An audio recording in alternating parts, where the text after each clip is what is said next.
하나님 말씀 보겠습니다. 하나님 말씀 에레미야서 8장 4절에서 10절의 말씀입니다. 한 절씩 교독하도록 하겠습니다. 제가 먼저 4절을 봉독하고 10절은 다 같이 봉독합니다.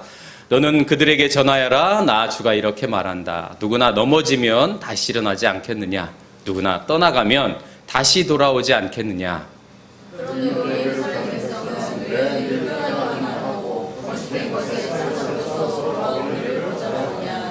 내가 귀를 기울이고 들어보았으나 그들은 진실한 말을 하지 않았다. 내가 이런 일을 하다니 하고 자책은 하면서도 자신의 악행을 뉘우치는 사람은 하나도 없었다. 그들은 모두 자기들의 그릇된 길로 갔다. 마치 전쟁터로 달려가는 군마들처럼 떠나갔다.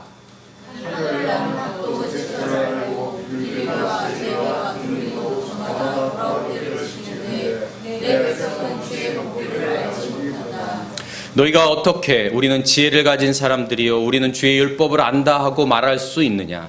사실은 서기관들의 거짓된 붓이 율법을 거짓말로 바꾸어 놓았다. 그러므로 지혜 있는 사람들이 부러움을 당하고 공포에 떨며 붙잡혀갈 것이다. 그들이 주의 말을 거절하였으니 이제 그들에게 무슨 지혜가 있다고 하느냐? 함께 봉독합니다. 그러므로 내가 그들의 아내들을 다른 남자들에게 넘겨주고 그들의 발도 다른 사람들에게 주어 차지하게 하겠다. 힘 있는 자든 힘 없는 자든 모두가 자기 입속만을 채우며 사기를 쳐서 재산을 모았다. 예언자와 제사장까지도 모두 한결같이 백성을 속였다. 아멘. 오늘은 거짓말이라고 한 제목으로 함께 은혜를 나누겠습니다. 여러분 한번 인생을 이렇게 뒤돌아봤을 때 거짓말 난 한 번도 안 했다. 그런 분 혹시 계세요? 그런 분 아마 없을 거예요. 그죠? 그래서 이런 말이 있습니다. 거짓말을 잘하는 사람은 있어도 한 번도 거짓말하지 않은 사람은 없다. 누구나 다 거짓말을 한다는 거죠. 인생을 살아오면서 그 거짓말 때문에 되게 힘든 그런 경험을 한 사람도 있을 것이고 그 거짓말 때문에 낭패를 본 경험도 있을 겁니다. 탈무드에는 이런 말이 있어요. 거짓말쟁이가 받는 가장 큰 벌은 그 사람이 진실을 말할 때 아무도 다른 사람들이 믿어주지 않는 것이다. 양치기 소년 같은 것이죠. 그런데 여러분 거짓말이라고 하는 것은 누구나 하는 것처럼 성경에 있는 사람들도 믿음의 사람이라고 말하는 사람들도 거짓말을 합니다. 여러분 누가 생각나세요? 거짓말 성경에 나와 있는 인물 중에? 사라라고 하는 인물, 아브라함의 아내죠. 아브라함의 아내. 아브라함은 믿음의 조상 아닙니까? 근데 그의 아내가 거짓말을 합니다. 아브라함과 사라가 마므레 상수리 나무 앞에 있는데 이 오늘같이 굉장히 더웠나 봐요. 근데 세 사람이 이렇게 지나가는 거예요. 손님, 나그네가 지나갈 때 유대인들은 반드시 대접을 합니다. 우리나라도 예전에 보면 밥 먹을 때 누가 지나가면 밥 먹어 이렇게 하잖아요. 그런 것처럼 이 아브라함이 이 세 손님을 대접합니다. 극진히 대접합니다. 발도 씻겨주고 먹을 것도 주고 이렇게 해요. 그러니까 이 세 사람 중에 한 사람이 아브라함에게 이렇게 말합니다. 내년에 이맘때쯤에 당신의 아내에게 아이를 낳을 것이다. 그러니까 이 말을 듣고 아브라함이 기가 안 차가지고 지금 내가 나이가 몇인데 또 우리 아내가 지금 나이가 몇인데 자녀를 낳겠느냐. 사실 아브라함과 사라는요, 하나님이 이미 그들을 통해서 하늘의 별과 같이 바닷가의 모래알 같이 자손을 번창하게 할 거라고 약속하셨는데, 나이가 점점 들어가면서 자녀를 못 낳잖아요. 그래가지고 어떡합니까? 사라가 자기의 몸종 하갈을 아브라함과 같이 동침하게 해가지고 자녀를 낳게 한단 말이죠. 이게 이스마엘 아닙니까? 그만큼 아브라함과 사라는 이미, 이거 이루어지겠어? 이런 상황이에요. 그런데 이 세 명 중에 한 사람이 그런 말을 하는 거예요. 내년에 이맘때쯤에 아들을 낳을 것이다. 그러니까 이 말을 사라가 듣습니다. 그러니까 사라가 웃어요. 말도 안 되는 소리 하고 있어. 이런 의미죠.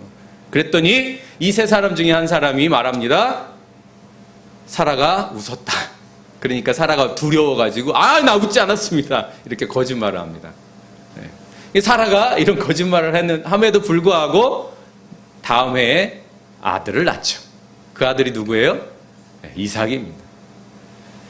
거짓말. 거짓말을 했지만 낳았고 그 아들의 이름 이삭이 뜻은 웃음이라고 하는 뜻이에요.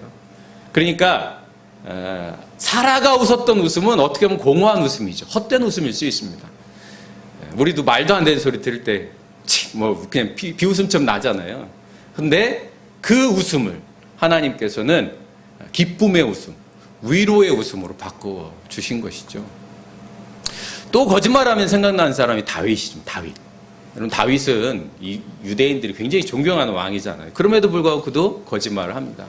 그가 배고파가지고 먹을 것을 얻으러 사울 왕을 피해서 도망 다닐 때 아히멜렉이라고 하는 제사장을 만나가지고 내가 지금 사울 왕으로부터 아주 비밀스러운 임무를 맡고 있으니까 나한테 먹을 것 좀 달라고 이렇게 거짓말을 하거든요. 사실은 도망 다니고 있는 상황이었습니다. 가장 대표적인 인물하면 베드로를 빼놓을 수 없죠. 거짓말. 베드로. 여러분, 베드로가 뭐 예수님을 3번이나 부인하는 과정이 있었지만 이 베드로가 예수님하고 마지막 만찬을 할 때에 예수님께서 제자들 앞에서 야, 내가 이제 십자가에 달릴 건데 내가 달리게 되면 너희들 다 나를 배신하고 도망갈 거야. 이렇게 말을 하죠. 제자들이 다 놀랐습니다. 그때 베드로가 아주 용감하게 말합니다. 주님, 다른 사람은 다 주님 떠난다 할지라도 나는 주님 절대 안 떠납니다. 그러니까 예수님이 내가 닭이 울기 전에 3번 부인할 거야. 그러니까 베드로가 말합니다. 내가 주님과 함께 죽을지언정 절대로 배신하지 않습니다. 그런데 어떻게 합니까? 닭이 울기 전에 3번 부인하죠. 여러분, 우리는 이렇게 사라나 다윗이나 베드로처럼 어떤 위기에 처하면 거짓말을 합니다. 살기 위해서 거짓말을 하죠. 거짓의 반대말은 참입니다. 참. 참이라고 하는 말은요, 차다에서 왔어요. 차다. 알맹이가 가득 차 있는 생각. 그러니까 참이라고 하는 말은 실 속에 있는 거예요. 아주 그 안에 알맹이로 가득 차 있는 겁니다. 그것을 참이라고 해요. 거짓은 가죽이라고 하는 말에서 나왔습니다. 가죽은 껍데기죠. 알맹이는 없고 껍데기만 있는 거예요. 그것을 거짓 이렇게 말합니다. 베드로가 예수님 앞에서 자기가 절대로 부인하지 않겠다라고 말을 할 때는 아마 진심이었을 겁니다. 거짓말이라고 생각하지 않고 얘기했을 거예요. 그러나 막상 그 문제가 닥치니까 껍데기만 남은 거예요. 두려움과 불안과 걱정이 엄습해오는 순간 알맹이는 사라지고 껍데기만 남은 거죠. 그것이 거짓입니다. 전우용이라고 하는 역사학자가 있습니다. 이 전우용이라는 역사학자가 거짓말을 3가지로 분류하더라고요. 하나는 그냥 거짓말이에요. 사라나 다윗이나 베드로처럼 우리가 일반적으로 하는 거짓말이 있어요. 두 번째는 새빨간 거짓말이라고 하더라고요. 새빨간 거짓말. 왜 새빨갛냐? 여러분, 빨간색 보통 대부분 빨간색은 경고하는 데 사용합니다. 그죠? 왜냐하면 빨리 인식하라는, 눈으로 빨리 볼 수 있는 거예요. 근데 왜 우리가 본능적으로 빨간색을 보면 빨리 인식을 하고 위험을 감지하냐면 이 빨간색은 피의 색과 같기 때문이에요. 그래서 우리가 피를 딱 보면 그 위기를 확 느끼듯이 이 새빨간 거짓말은 우리가 빨리 인식할 수 있는 거짓말이에요. 그러니까 다 들통나는 거짓말입니다. 그래서 우리가 아유, 새빨간 거짓말하고 있네 이렇게 얘기를 한단 말이죠. 3번째는 몰지각한 거짓말입니다. 몰지각한. 거짓말은 거짓말인데 말도 안 되는 거짓말을 말합니다. 그런데 전우영 교수는 이 3가지 거짓말 중에 가장 위험한 거짓말이 뭐냐? 몰지각한 거짓말이다 이렇게 말합니다. 영국의 역사학자 중에 이에치카라고 하는 유명한 사람이 있습니다. 이 역사를 전공하는 사람들은 이분을 모르면 안 돼요. 이분이 지은 책, 유명한 책 역사란 무엇인가라는 책이 있어요. 역사란 무엇인가. 역사란 뭐냐? 역사는 현재와 과거의 끊임없는 대화다. 저도 대학교 다닐 때 읽었던 책이고 또 그때 들었던 말입니다. 그런데 이에치카가, 영국의 역사학자 이에치카가 이런 말을 합니다. 어떤 사람이 밤에 담배를 사려고 횡단보도를 건너가고 있었는데 차가 와서 부딪혔어요. 사고가 난 거죠. 사고조사위원들이 와서 사고조사를 합니다. 횡단보도가 잘 색칠을 되어져 있는지, 그리고 뭐 혹시 운전자가 음주운전을 하지 않았는지, 또 신호등이 고장나거나 이 보행자가 신호등을 무시하진 않았는지, 이런 조사를 해요. 사고의 원인을 밝히는 거죠.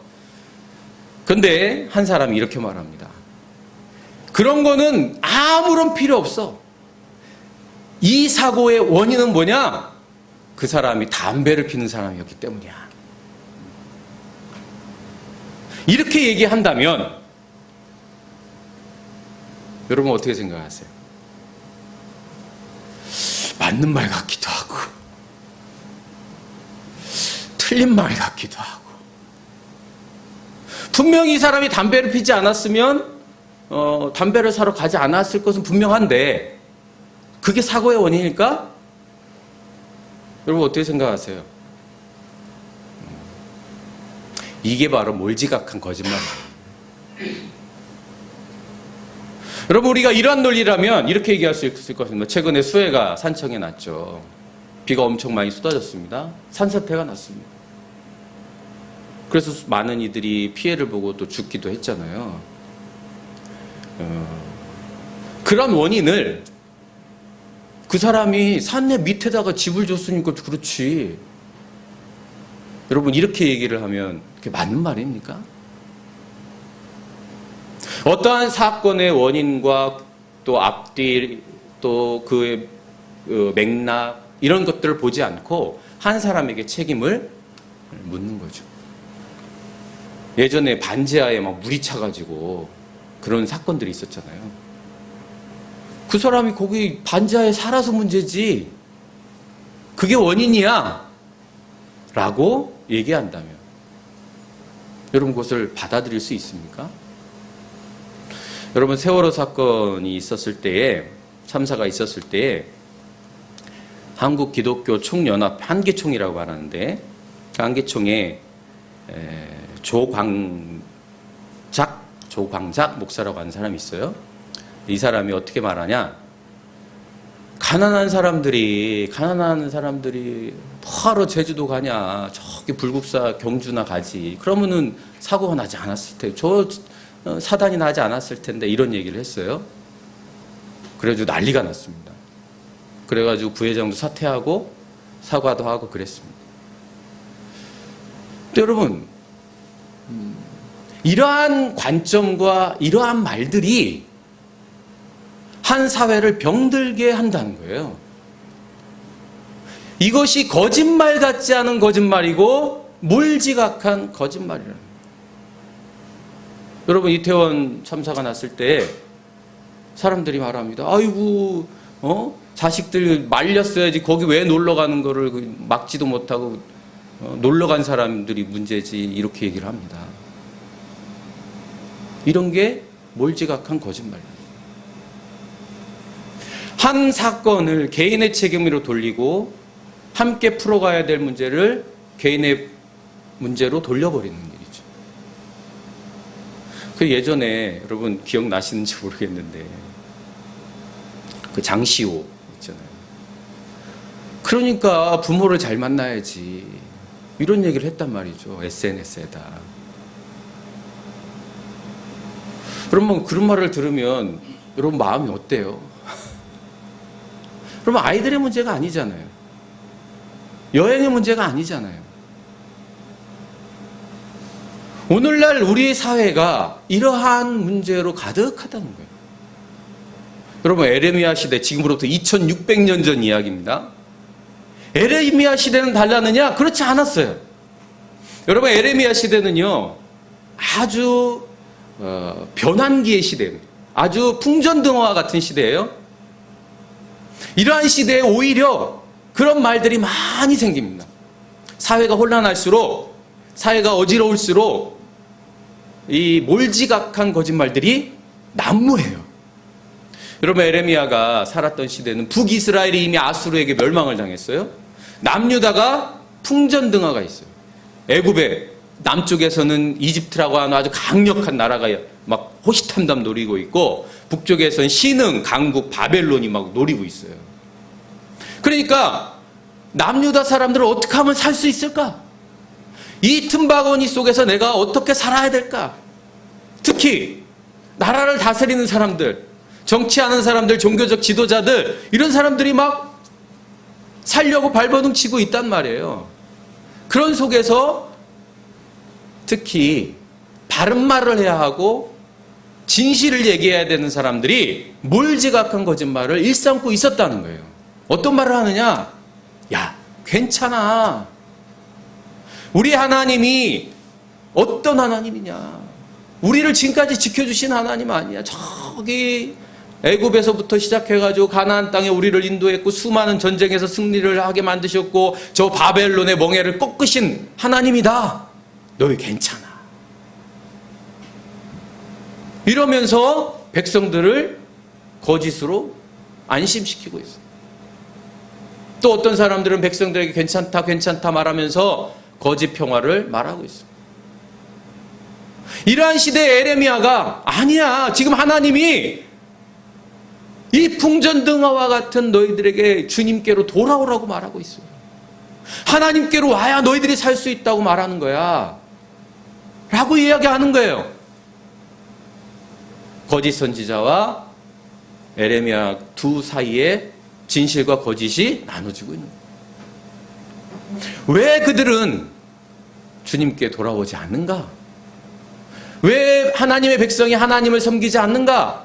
오히려 바벨론을 추종하고 애굽을 추종하고 또는 바알, 당시에 가나안 땅에 번성했던 이 우상신을 섬기기 위해서 그들이 애쓰고 있는가?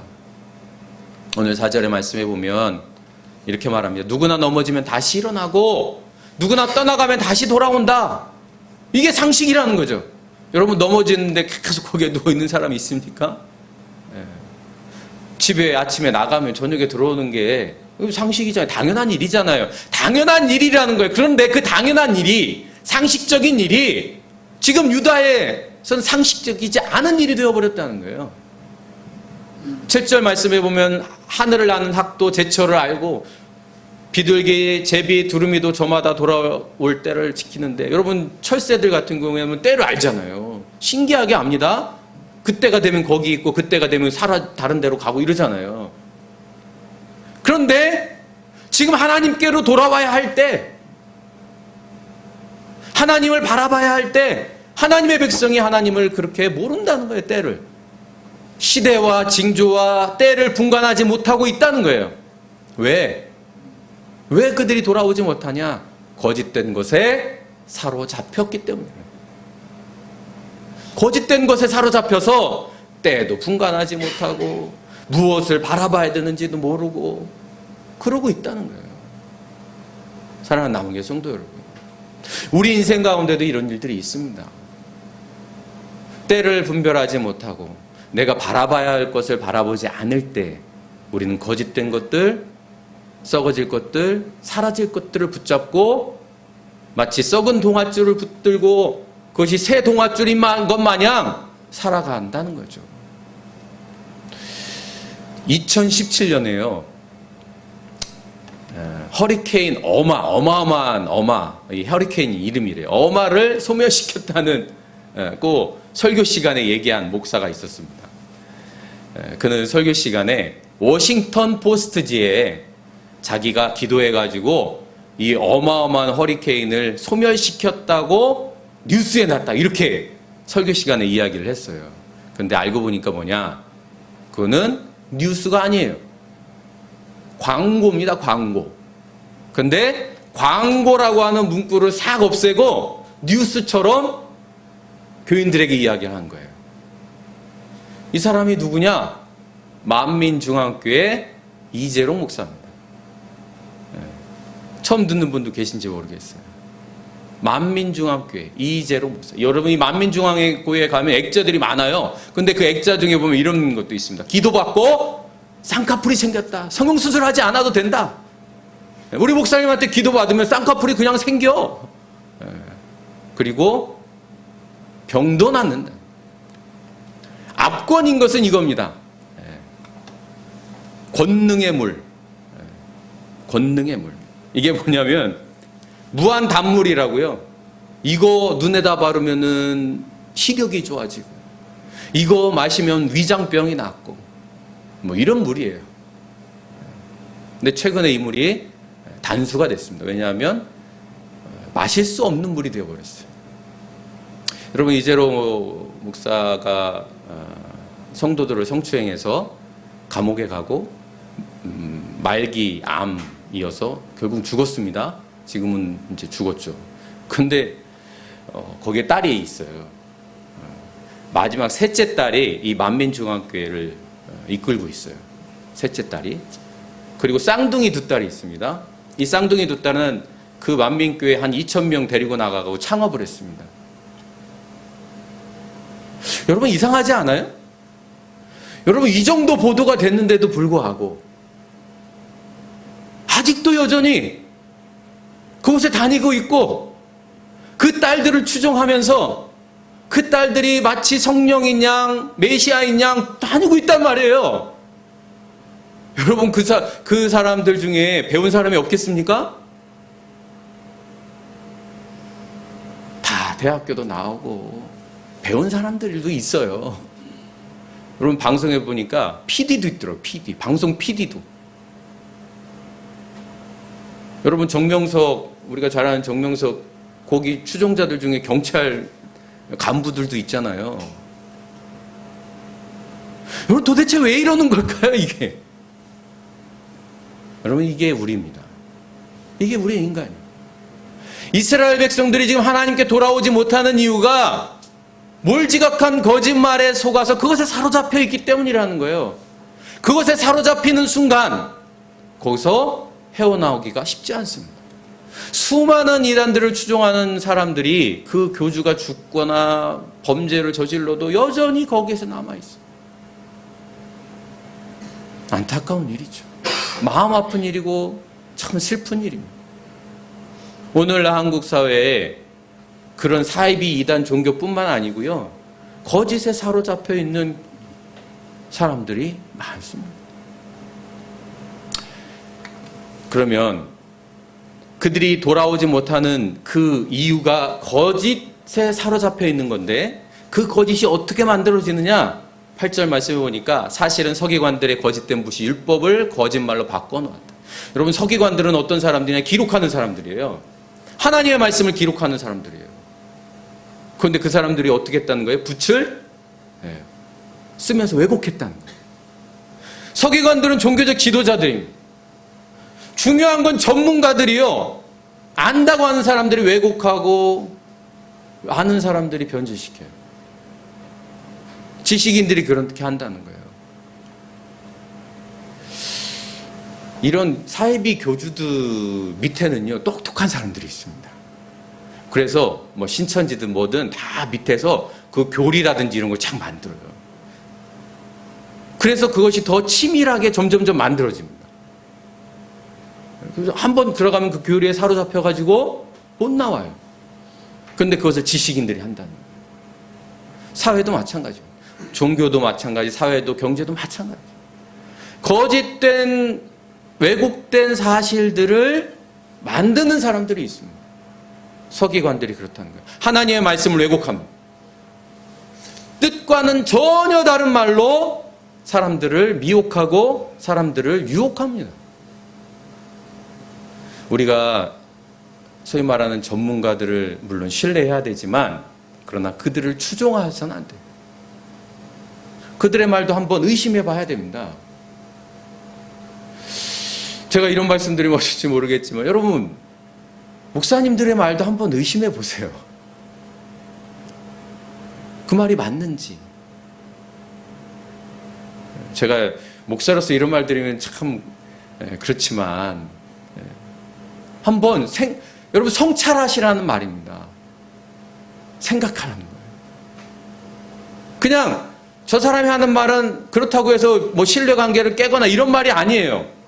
우리 스스로 한번 봐야 된다는 거예요. 그 과정이 없으면, 성찰하고 되새김질하고 말씀을 다시 보고 하는 과정이 없으면 우리는 그저 그의 노예가 되어져 버리는 거예요. 믿음은 하나님을 향하여 가는 것이고 예수님을 닮아가는 것이 믿음이지 추종하는 것이 아닙니다. 이스라엘 백성들이 지금 거짓된 말씀에 사로잡혀서 전문가들이 만들어둔 아주 치밀한 왜곡된 것들을 붙잡고 하나님을 찾지 않아요. 오히려 바벨론을 찾고 오히려 애굽을 찾고 바알을 찾고 그런단 말이에요. 그런데 그들이 왜 그렇게 교묘하게 거짓말을 꾸며내느냐? 그럼 10절 같이 읽습니다. 시작. 힘 있는 자든 힘 없는 자든 모두가 자기 속만을 채우며 사기를 쳐서 재산을 모았다. 예언자와 제사장까지도 모두 한결같이 백성을 속였다. 왜 속입니까? 왜 교리를 만들고 치밀하게 만드니까? 돈 때문이라는 거예요. 여러분 2600년 전에도 그랬다는 거예요. 2600년 전이나 지금이나 자기 속을 채우기 위해서 사기를 치고 교리를 만들고 율법을 왜곡하고 하나님의 말씀을 오염시키고 그런 일들을 예언자와 제사장들이 하고 있었다는 거예요. 그러니 백성들이 하나님의 말씀이 뭔지 잘 분간이 안 돼.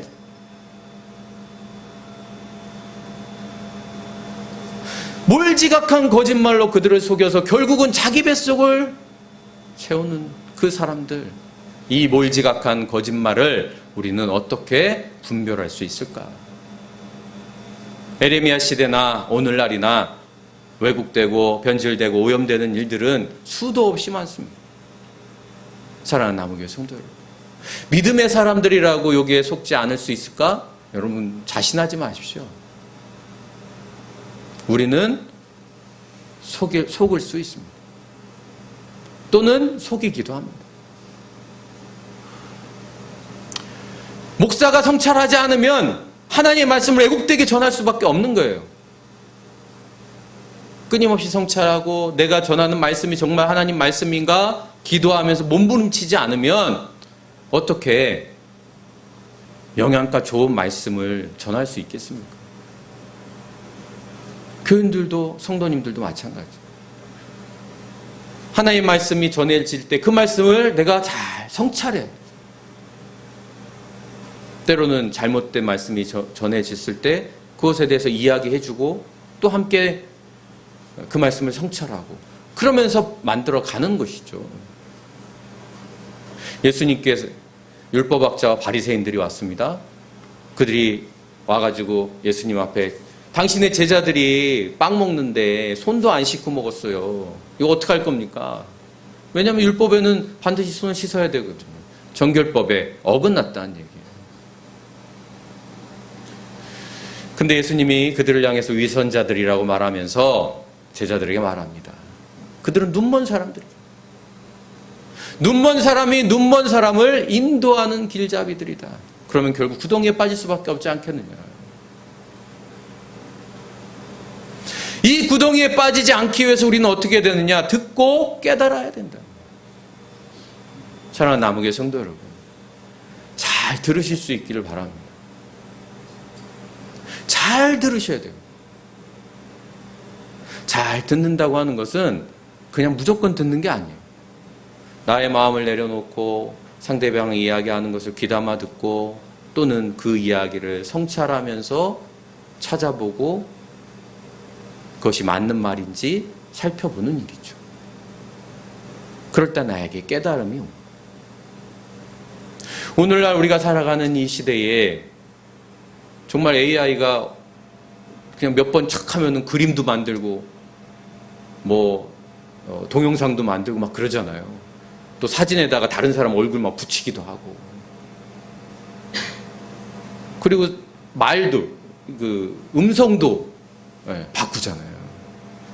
아마 앞으로 더 정교해질 겁니다.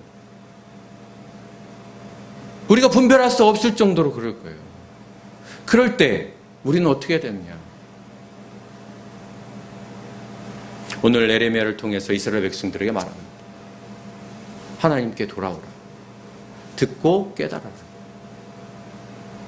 끊임없이 성찰하면서 이 시대의 징조를 바라보고 때가 어떤지 생각하지 않으면 우리도 거짓에 사로잡혀서 내가 거짓에 사로잡힌지도 모르고 그저 그것을 추종하는 그러한 사람으로 전락할 수밖에 없답니다. 사랑하는 남은교회 성도 여러분, 저도 여러분도 깨어서 듣고 또 분별할 수 있어요. 이 분별함을 또 이 깨달음을 함께 누리고 또 함께 성찰해가는 저와 여러분이 될 수 있기를 간절히 바랍니다. 그때 저와 여러분의 믿음의 길이 하나님이 기뻐하시는 길이 되어지고 또 하나님께 아름답게 칭찬받는 그런 믿음이 되어질 줄로 믿습니다. 한 주간도 그렇게 성찰하면서 또 분별하면서 듣고 깨닫는 한 주간 되기를 간절히 바랍니다.